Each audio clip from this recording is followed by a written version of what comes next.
What happened?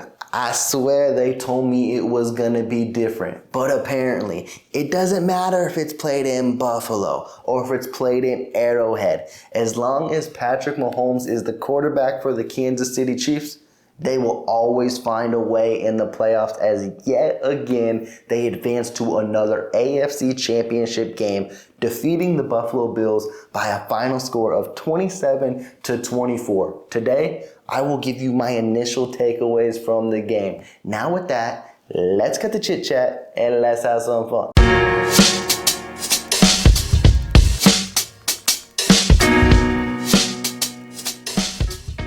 Chiefs Kingdom, count it. It is now 3 times that the Patrick Mahomes Kansas City Chiefs-led team has defeated and sent home the Josh Allen-led Buffalo Bills team. We were told it was going to be different this time. So let's get right into that narrative because there was a lot of chit-chat. There was a lot of bulletin board material headed into this game.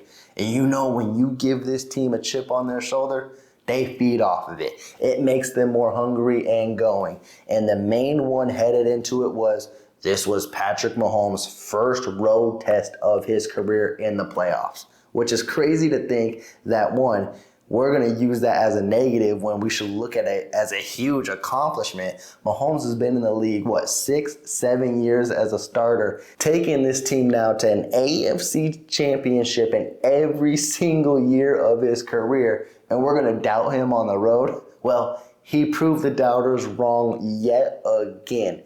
And it's crazy to think that the time we needed the offense to show up the most, they rose to the occasion and they had their best performance to date. But it's also funny because I want to keep focusing on the narrative perspective before we actually get into the game. And let's focus on what's happening after the game. And a lot of people, media pundits to say the least, and maybe Bills Mafia as well, because they're salty again because they just can't believe it happened specifically in their house. And it's that Josh Allen outplayed Patrick Mahomes. Let's knock it off. He really did not. He may have been a better running back in the game, but he was not a better quarterback. And honestly, if you want to focus on quarterbacks running the ball as well, Patrick Mahomes still had the best running play of the day where he had that 24-yard scramble, faking out Rasul Douglas and basically having the best impactful run of the game. So yes, I will give Josh Allen that he was very efficient running the ball, but throwing the ball just wasn't the case. He had 16 passes behind the line of scrimmage. Any quarterback can do that, but when it came down to Josh Allen needing to make a throw and needing to make a play, it just didn't happen. And now, yes, Bills Mafia will come in here and be like, well, he had Stephon Diggs wide open on a pass that he just completely outright dropped. Yeah, I'll give it to you. But also, you're attacking a Chiefs Kingdom. We don't care. We dealt with wide receivers dropping passes left and right all year long. You think we gonna care just because you had one drop that could have been impactful? You can miss us with that, really. And then the main thing everyone's gonna focus on is Tyler Bass's missed kick within the 2 minutes. Let's say he makes the kick, just for shits and giggles. Let's say he makes it and ties it up at 27. Bills Mafia, you really think you still winning that game? Come on. We don't need a rewind. There would have been 1:43 left on the clock. You don't think Patrick Mahomes is going downfield and at least getting a field goal? Let's not bring up 13 seconds. If Mahomes does it in 13 seconds, you don't think 1:43 is more than enough time? The Kansas City Chiefs were going to walk away from this game with the W and go in the AFC Championship game regardless. And also, y'all gonna hate it, Bills Mafia, but this game was much more closer than it needed to be. So you should have been happy to say it was within 3 points because when the fourth quarter came along, you talking about the Buffalo Bills missing opportunities, the Kansas City Chiefs missed way too many opportunities. And it all started when the Buffalo Bills literally made one of the most questionable calls of the game, going for it on a 4th and 5 in their own territory and doing a fake punt to Damar Hamlin. Don't miss us with it saying, damn, we should have punted it away. That was a coaching call. You can't say anything nonetheless. But what you can say is, Coach Reed, huge coaching mistake when you see Isaiah Pacheco bust it down the sideline for 20 plus yards, and then the next play, you hand it off to McCole Hardman, who then fumbles it out of the end zone. That right there would have put the Kansas City Chiefs up double digits with 11 minutes in the fourth quarter. And then you fast forward a little more. Josh Allen starts getting a little questionable, starts trying to play hero ball, but then he does it with his legs, and when he scrambles, he gets a little loose with the football. And then the ball pops out. And instead of Chamari Connors trying to fall on the ball, he wanted to pick it up and go for 6, which gave the Bills lineman a perfect opportunity to fall on the ball. That should have been the Kansas City Chiefs ball as well.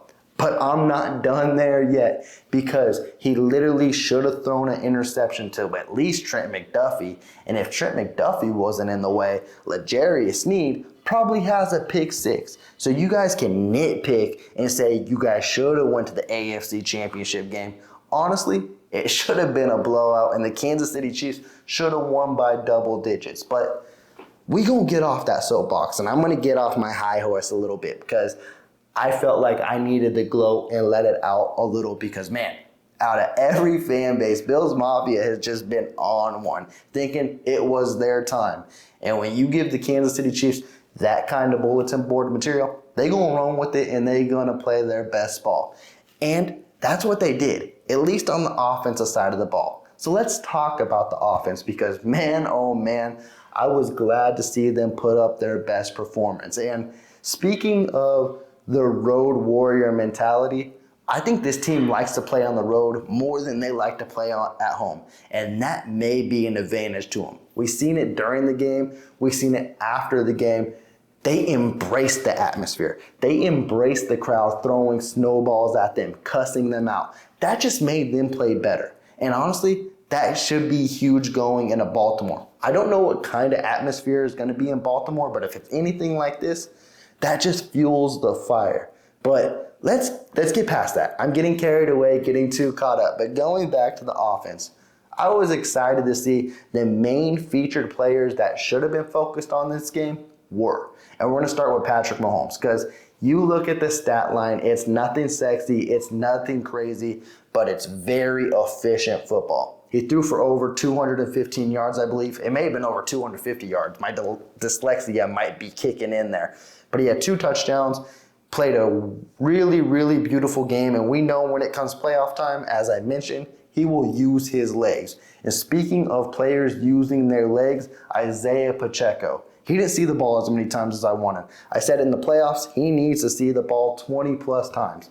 He's still seen it for 15 times and got 97 yards and got a touchdown.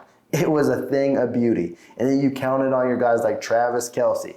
Welcome back. We missed you. He finally got back in the end zone since November 2 times. Now he passes Rob Gronkowski and Tom Brady. Actually, the duo together passes them. It'll be Mahomes and Kelce as the best playoff duo to have the most touchdowns in the playoffs. So that was a cool accomplishment as well. And then you focus on guys like Rashee Rice. He didn't have a crazy stat line against the Dolphins, but when his number was called upon, the rookie made plays. And it's cool to see him improve and grow each and every week. And then you have your unsung hero. Yes, Chiefs Kingdom, we have to mention it because we bashed him all year. Rightfully so. But also, you gotta give him his flowers when it's due. And when it was fourth quarter, man, MVS, I just think he likes the playoffs. He had 2 beautiful long catches where all of us thought, don't throw him the ball, don't throw him the ball. He's like, nah. Y'all can trust me. It's cool to see MVS, after all the adversity he dealt with all year, to show up in the biggest stage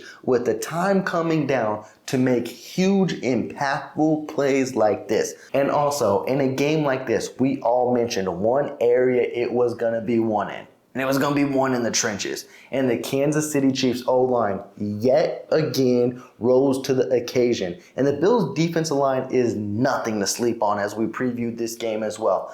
But again, Mahomes, 2 games in the playoffs, he's left clean. He hasn't seen the ground. He hasn't recorded a sack. And that is huge because now you're moving on to Baltimore, who has a more relentless defensive line. And that'll be another game where we going to need them big boys to fight and fight the entire 4 quarters to make sure Patrick Mahomes is upright.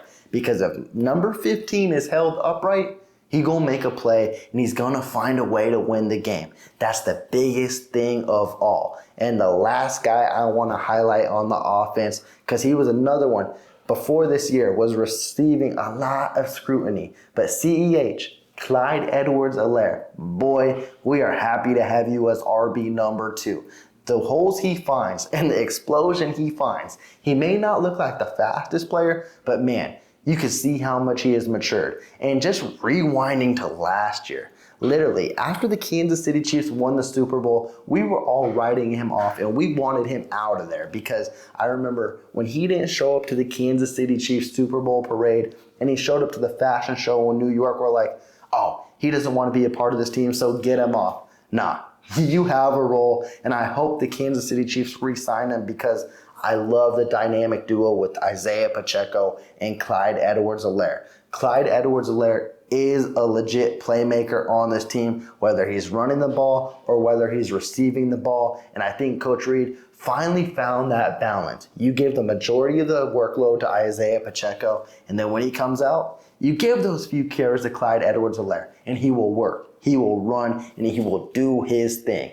I was very impressed with the offense, and I was happy to finally see that they were a shell of themselves.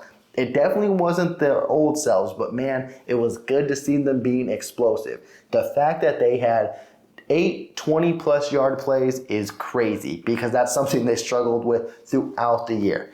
And they held the Buffalo Bills to 0. So the fact you basically outmatched them in that category is huge, and hopefully that's a sign of good things to come moving into the AFC Championship game. Now let's transition to the defense. And defense, you chose a bad day to play your worst game. I'm not even going to front. I'm not even going to lie to y'all, but I'm not even going to hide it either. When it came to the 4th quarter, you guys played your best ball and you showed up when it mattered the most. And that was huge because if you didn't show up in that 4th quarter, who knows what direction that game went. And we know the thing about a Steve Spagnuolo-led defense. When the second half comes, they're lights out. And for another week, they just allowed 7 points. I don't believe this whole year they've allowed more than 7 points after the second half.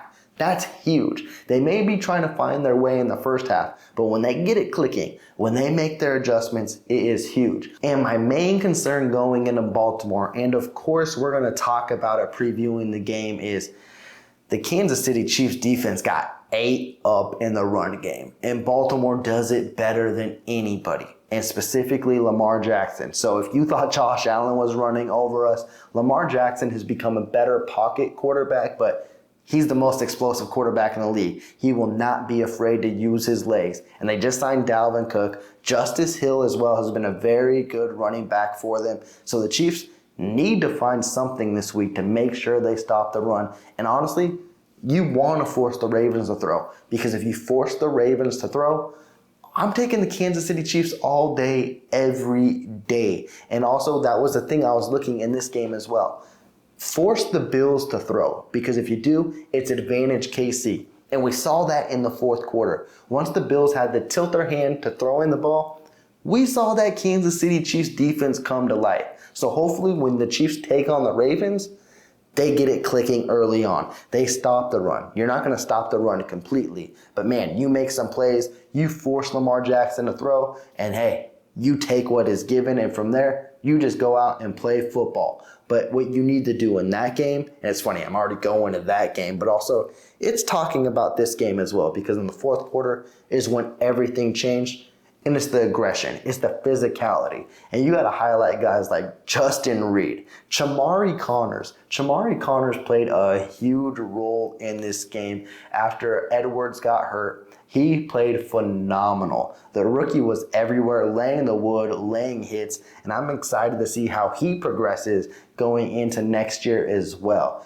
And also, the Kansas City Chiefs, They came into this game mostly healthy, but man, the injuries did start piling up. And the thing the Buffalo Bills took advantage of was when Willie Gay got hurt, because Willie Gay was Josh Allen's spy. So he was gone, and then Josh Allen, he was running up and down the field. James Cook started running up and down the field. And the Bills, they had long, successful drives. It just didn't work in the fourth quarter. That was advantage KC all day, every day. So I'm excited and hopeful that Willie Gay can get healthy and get right. We seen on social media, he already tweeted saying, I'm going to be good to go. Don't worry about it. But neck injury still kind of worrying me. So hopefully he gets his rest. He does what he needs to do to become prepared for the Ravens, because we definitely need everyone ready to go. But with that, Chiefs Kingdom, I said a lot. So I'm going to turn it to you. Let me know how you feel about the game and headed into the AFC Championship in the comments down below. Let's discuss.